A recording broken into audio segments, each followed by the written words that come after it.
In today's video, we are going to cover how to create a test product in Stripe. Start by signing in to your Stripe dashboard with your account.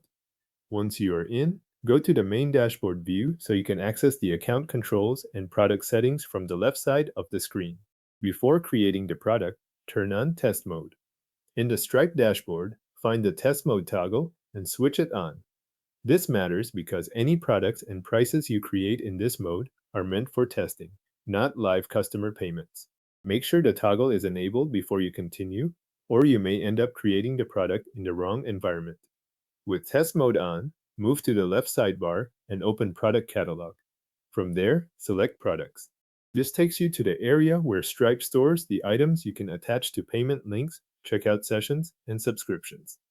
Next, click Create Product. This opens the product setup page where you can enter the details for the item you want to test.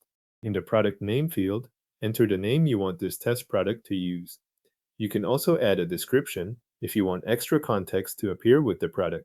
If needed, upload an image and include any other product information available on the page.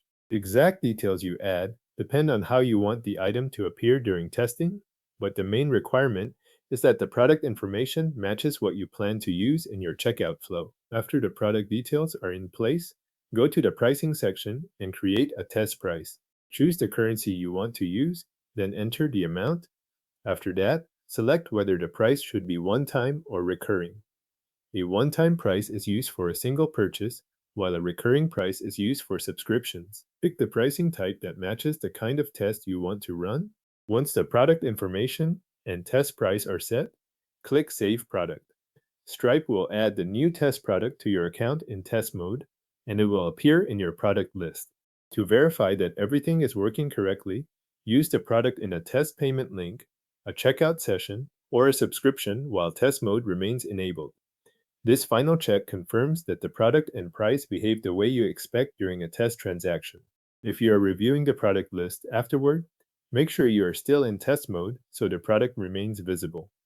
Your test product is now saved in Stripe and ready to use in test payments, checkout sessions, or subscriptions.